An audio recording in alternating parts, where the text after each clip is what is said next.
I'm meeting this afternoon with the National Black Caucus of State Legislators. I have met with them before. They are extraordinary leaders in their states and national leaders, and we have many important topics to discuss. But before I address what we will discuss this afternoon, I want to thank President Billy Mitchell for your leadership and President-elect Laura Hall. It is my great honor to be with you and to do the work that I know we will continue to do together. As I said when I addressed your annual Leadership Council, you all are on the ground doing extraordinary work during very difficult times, in particular over the last 2 years, and you continue to persevere and to show us what we are capable of when we know it is possible. I do want to take a moment to address two key issues that I know are at top of mind for many people. That's the issue of Ukraine and also the Supreme Court.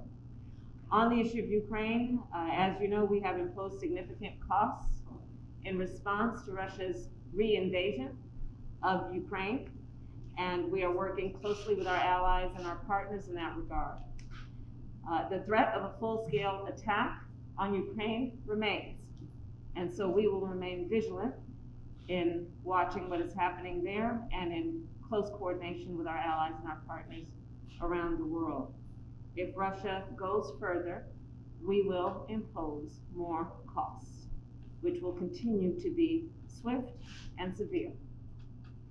On the issue of the Supreme Court of the United States, the President of the United States will announce soon a most eminently qualified, extraordinary lawyer and jurist who will have a record of excellence and who will happen to be a Black woman to be the next justice on the United States Supreme Court. And she will, without any question, she will be the first but not the last. So with that, let me say to this august group of leaders that I fully appreciate the President sends his greetings for all the work that you do every day.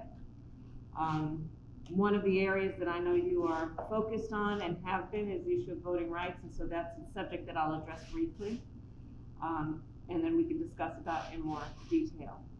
As we know, we are at this moment faced with probably an unprecedented fight to preserve and protect the right for all people who are eligible to vote to be able to vote unencumbered. We are also looking at an unprecedented assault on the freedom to vote in our country. In many of your states, we have seen legislation that has been passed or is attempted to be passed that will have as its, I believe, direct intention the goal of making it more difficult for people to vote, with the hope and expectation that when it is more difficult for people to vote, people won't vote.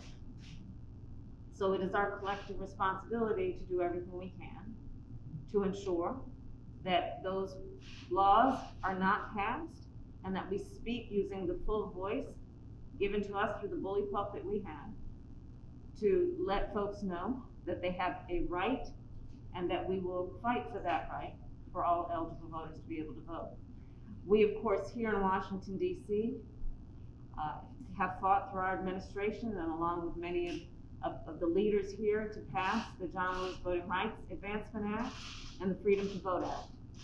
Sadly and unfortunately, there were not the majority of legislators who had the ability to pass that legislation present to weigh in, but we are not going to give up because we fully realize that if we are to comprehensively address this issue, we need federal legislation.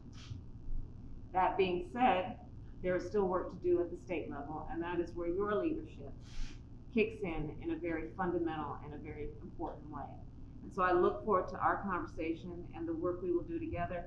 I will tell you as a point of privilege, last night I was speaking with the president of the National Baptist Association, the convention, Reverend Jerry Young, and Reverend Young said to me, well, you know, I've got a saying, he said, and I told him that I was going to share with you what he said. And his saying is, no vote, no voice, your choice.